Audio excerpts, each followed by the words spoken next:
Greetings and welcome to Word Magazine. This is Jeff Riddle. I'm the pastor of Christ Reformed Baptist Church in Louisa, Virginia. And in this episode of Word Magazine, we're going to be looking at the topic, when the majority text is not the majority text, with special attention to a variant that appears in Romans 13 and verse 9. And there are certain persons who advocate for, instead of the traditional Protestant text or even the modern critical text, what is known as the majority text, or sometimes for what is known as the Byzantine text. And obviously, as an advocate for the traditional Protestant text, I don't see the majority text as a viable alternative to the traditional Protestant text. I previously have done a podcast on 5 questions or 5 challenges for those who hold to the majority text. I actually have an article that's going to be coming out this summer in the Journal Bible League Quarterly related to the majority text. But in this episode, I want to look at one type of challenge to the majority text, and that is, namely, that it doesn't always represent the majority of extant manuscripts. And so there are a few places where the majority text is actually something of a misnomer for at least the published or printed editions of the majority text. And one of those places is Romans 13:9, a place where the majority text is not the majority text, to refer back to our topic. I also want to give a credit for this episode to one of the viewers who on a previous video had made reference to Romans 13:9 in the comments, and then that person has also emailed me a couple times, and I told that person I would do a podcast, and so I'm fulfilling that promise today by doing a podcast on this topic. So in order to have the discussion maybe a little bit better, I'm going to see if I can share with you on screen a PowerPoint that I have put together, and let's see if we can share this from the beginning. There we are. And so let's walk through, if we can, this topic of when the majority text is not the majority text, with special reference to Romans 13:9. And so let's begin by just asking, what is the majority text method? So there are several printed editions of the so-called majority text, and we want to look at, well, what is the method? And to do this, to answer this question, what is the majority text method? I'm not going to put words in the mouth of the advocates for this position. I'm going to let some of their scholars put for us their position, their description of their method, for us to consider. And so let's look at the printed edition that is the Greek New Testament according to the majority text, edited by Zane Hodges and Arthur Farstad. This is the second edition of 1985. And they have a preliminary discussion of what they call a majority text method on pages Roman numeral 11 to 13. And they note 2 basic premises of the majority text method. First, any reading overwhelmingly attested by the manuscript tradition is more likely to be original than its rival or rivals. And so they're looking for readings that are overwhelmingly attested in the manuscript tradition. The second premise, however, of the majority text method, according to Hodges and Farstad, is final decisions about readings ought to be made on the basis of a reconstruction of their history in the manuscript tradition. That's on page Roman numeral 13, or 12 rather. They go on to say, just because Westcott and Hort applied their reconstruction method poorly, it is not for that reason to be abandoned. And then they add, the majority text method seeks to track the original text in the vast body of surviving manuscripts. And so the point that we want to grasp here is that the so-called majority text method is not necessarily based on the plurality of witnesses the majority, the reading that is found in the majority of extant manuscripts, but it is a reconstruction method, and the editors say we're going to look for passages that are overwhelmingly attested, but they sort of acknowledge there are going to be places where that isn't going to be able, they aren't going to be able to determine that or determine it with precision, and so they're going to have to use the same types of methods as Westcott and Hort to reconstruct the text. And I've often, in my podcast, Teaching and Writing, have contrasted the modern critical text method and the majority text method, which I've called a reconstruction method, with the Protestant traditional text, which I have suggested is based on a historical preservation method. Let's go ahead and look at another popular version of that could be under the broader umbrella of the majority text method.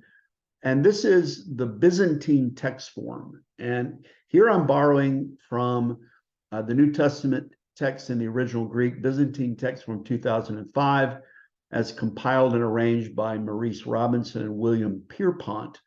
And they likewise, in the preface, describe their method.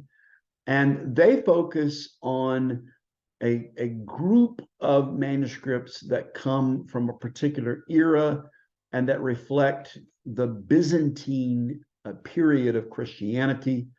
And they write on page Roman numeral 5, the Byzantine text form preserves with general consistency the type of New Testament text that dominated the Greek-speaking world.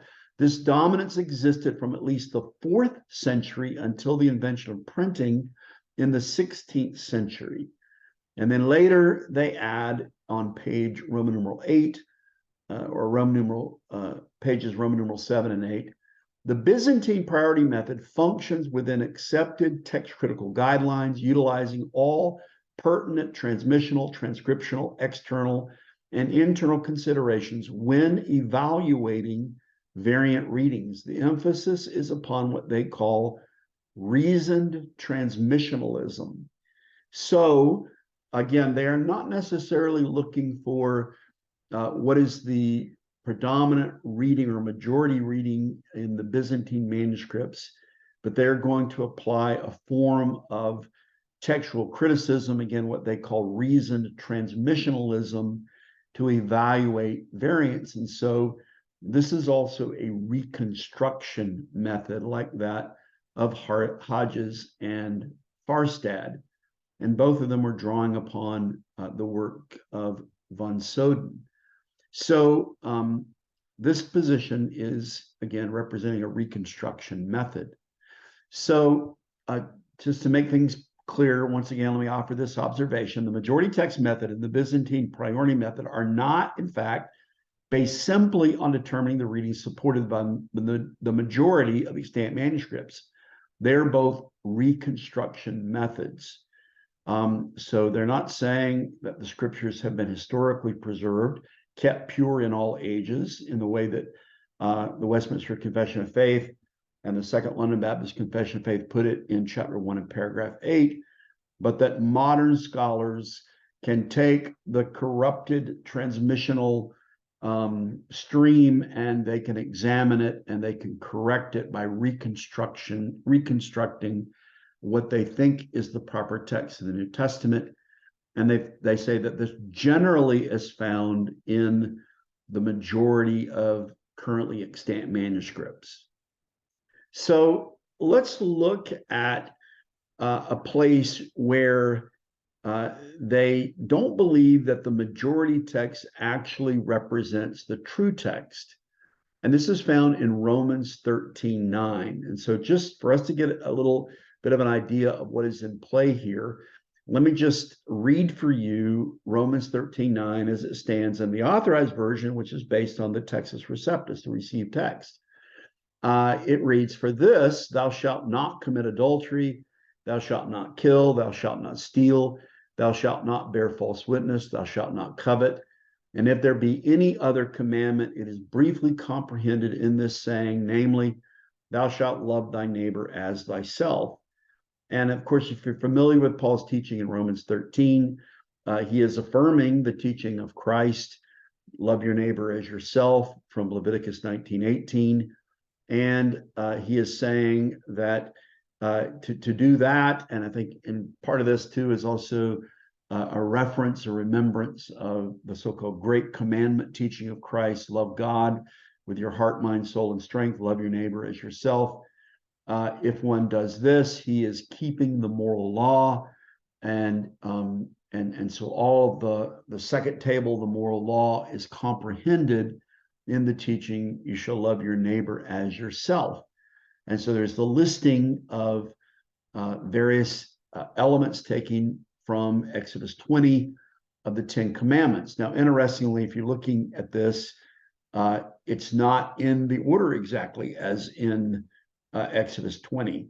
The sixth commandment and the seventh commandment are switched because Paul is probably writing this, of course, under the inspiration of the Holy Spirit, but he's not seeking a total textual precision here as far as the chronological ordering. But he says, thou shalt not commit adultery, thou shalt, seventh commandment, thou shalt not kill, sixth commandment, thou shalt not steal, eighth commandment, thou shalt not bear false witness, ninth commandment, thou shalt not covet, 10th commandment. And if there be any other commandment, all the moral law, the second table of the moral law, man's duty to his fellow man is comprehended in the saying from Leviticus 19:18, thou shalt love thy neighbor as thyself. And you can see here that I've put in bold, thou shalt not steal and thou shalt not bear false witness, because this is where there's going to be a textual variant that is going to be at the source of the difficulty with this verse. And then, secondly, here I've put it here as it appears in Scribner's TR of 1880, and you can see that he's got the negative particle "u," and he's got the verb for you shall not steal, or you shall steal, and it's the negative particle, you shall not steal, and then the verb for bear false witness, and it's got the negative particle in front of it, you shall not bear false witness. And so the issue is with these two words, and there's going to be a variant where the second part, you shall not bear false witness, is omitted in some manuscripts. And so that's the way it appears in Westcott and Hort. Look at the very last section here on this slide in Romans 13:9, Westcott and Hort's Greek New Testament of 1881. You see they have the "u klepthais," you shall not steal, but they don't have the "u pseudo martyre sais," you shall not bear false witness. So that is missing. And then you see in a modern translation that's based on the modern critical text, it says you shall not steal, but then it jumps to you shall not covet, and it omits thou shalt not bear false witness. And so this is the textual issue with Romans 13:9. So let's go ahead and let's look next at how this verse appears in the state-of-the-art modern critical text. This is in the Nestle-Aland 28th edition that came out in 2012. And you'll notice that in the modern critical text, it follows in the same tradition as Westcott and Hort. It's got the you shall not, thou shalt not steal, but then it jumps to you shall not covet. And there's a little mark there saying that there's an addition. When you go down to the apparatus, there's the addition mark, and then it gives you the part that is omitted, you shall not bear false witness, and it gives you the evidence for the inclusion of thou shalt not bear false witness. It begins by giving you the fact that there's an alternate spelling of it that has an ending with eta sigma rather than epsilon iota sigma, that's found in one manuscript, P.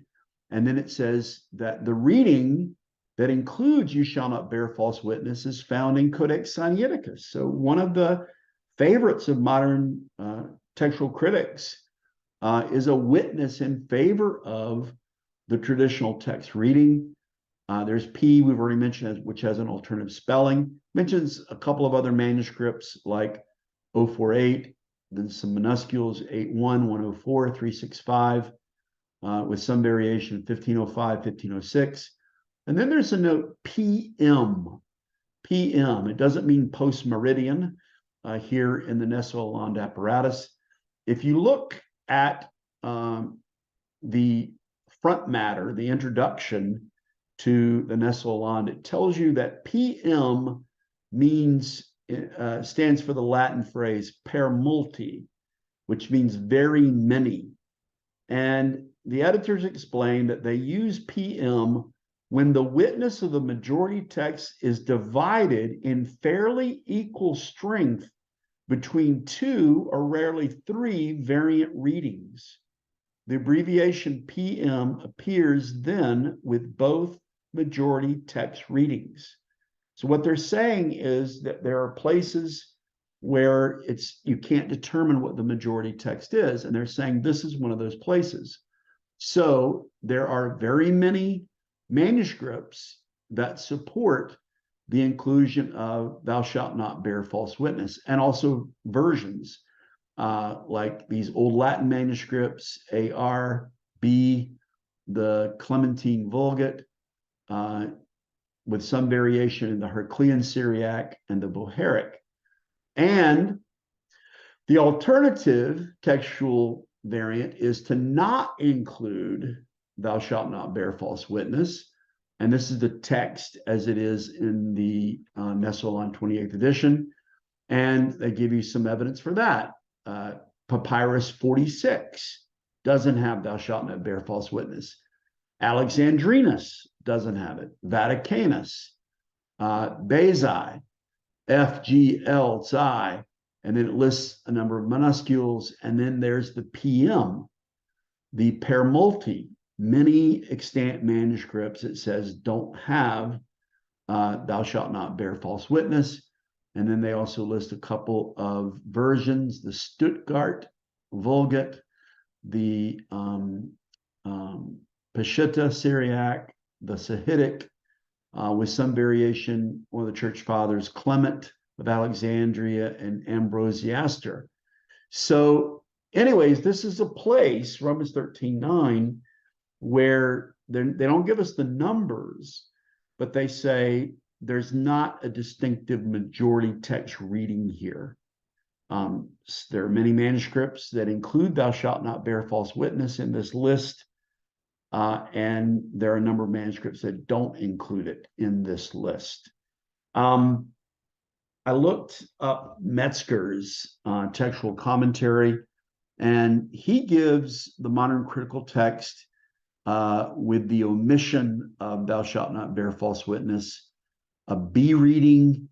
And he says, under the influence of Exodus 20, 15 through 17, and Deuteronomy 5, 19 through 21, the places where you find the listing of the Ten Commandments in the Old Testament, he says several witnesses, and he mentions Sinaiticus and P and so forth, insert you shall not bear false witness. In the course of transmission, other readings arose in various witnesses through omission, perhaps because of homeoteliaton or rearrangements of the order of the commandments. The chief manuscripts of the Septuagint vary among themselves and from the Hebrew. So he says it's a mix-up related to trying to harmonize this with the traditional reading of the Ten Commandments. And he also says that perhaps it fell out because of homeoteliaton, that you've got the series of statements that all begin with this negative particle oo, and the scribe could have skipped from one to the other and could have omitted thou shalt not bear false witness. So that's the way it is in the Nestle-Aland edition. Now let's look at the printed editions of the majority text or the Byzantine text. And let's begin by looking at the Hodges and Farstad second edition of 1985. And you'll see that they have the you shall not steal, but they leave out you shall not bear false witness. In the note at the bottom, they have an M that's not in Gothic. If it's in Gothic, it says it's the vast majority. Here, they have an M and a little superscript with a PT in part. So they say part of the majority text just ends it here at you shall not steal. And they mention P46B, which is Vaticanus and Alexandrinus. But then they say some add, you shall not bear false witness. And they've got again an M with a PT. And so a number of so-called majority text manuscripts don't have or include you shall not bear false witness. They mention Sinaiticus, and then they simply put the TR. So the Hodges and Farstad majority text says there is no majority here. We're going to go with the same conclusion that was reached by the modern critical text. We're going to include thou shalt not steal, but we're going to omit thou shalt not bear false witness. Similarly, if we look at the Robinson and Pierpont Greek New Testament in the Byzantine text from 2005, you can see they did the same thing. They have the you shall not steal, but they omit the you shall not bear false witness. But over here in the margin, they have given it as sort of an alternate reading. You shall not steal, you shall not bear false witness. And in their apparatus, they don't deal with listing variants in the way that the Nestle-Aland or the Farstad-Hodges majority texts do. So anyways, these two major published editions of the majority text or the Byzantine text omit you shall not bear false witness, saying we don't believe that is original. And they say the majority text here is divided. It's unclear at this point. Let's look at one more printed edition, we could say, in the majority text tradition. And this is the volume that was put together by Wilbur Pickering. And the second edition of this is called the Greek New Testament According to Family 35. So he gave special attention to one group of minuscule manuscripts that are similar to one another called Family 35. And this, again, is the second edition publishing of this in 2015. And you'll notice that, interestingly enough, Pickering not only includes thou shalt not steal, but he also includes in the text proper, you shall not or thou shalt not bear false witness. So he has restored the traditional reading to his text. And here's what's really interesting. If you look down here at the footnote, he's got the variant, you shall not bear false witness. And he notes that it's in Family 35. And he notes that it appears in 67% of extant manuscripts. Well, I think by any other standard, we would say that 67% would be a majority. I don't know what the threshold was for Hodges and Farstad or for Maurice Robinson in determining what the majority is. One might think if you just use, I guess, the most simplistic terms, that 51% would be a majority. But he says 67% of extant manuscripts include the thou shalt not bear false witness.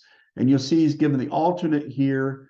He mentions that P46 and Alexandrinus and Vaticanus omit the thou shalt not bear false witness. But he says this appears in only 33% of extant manuscripts. So 67% of extant manuscripts have thou shalt not bear false witness, whereas only 33% do not have it. And so with respect to Hodges and Farstad and Maurice Robinson Pierpont's printed editions, it's a majority text. We're at Romans 13:9. The reading is not the majority text. And so the subject for this podcast, when the majority text is not the majority text. So here are some conclusions that we can draw from this little episode. The majority text and the Byzantine priority text are the result of a reconstruction method and do not necessarily reflect the reading found in the majority. And there I just put it in a lowercase letter. It does not necessarily reflect the reading found in the majority of extant manuscripts, since textual critics do not hold that the majority text can always be definitively determined.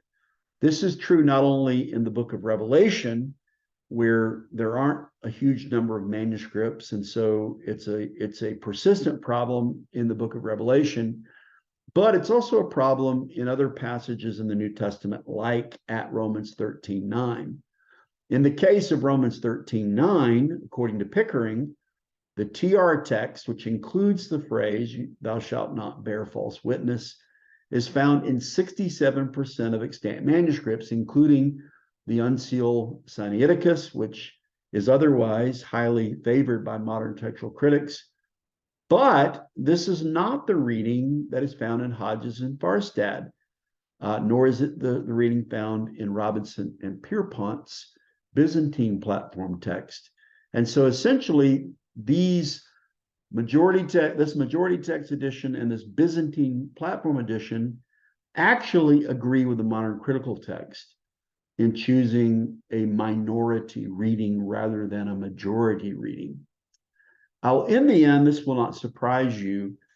I don't think there is any compelling reason to abandon the TR reading of Romans 13:9. And I think there are strong reasons to affirm it. In this case, it is the majority text. It is the text that is favored by the majority of extant manuscripts. Now, I don't think that's always the best test for what the proper text of the New Testament is. I don't think that God has preserved his word by giving us a body of extant manuscripts that we then have to sift through in order to determine what the original text is. I would hold to the historical providential preservation of the text.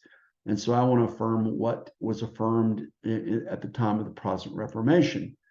But here's a place where even those who hold to the so-called majority text are unable to determine what they believe that majority text is.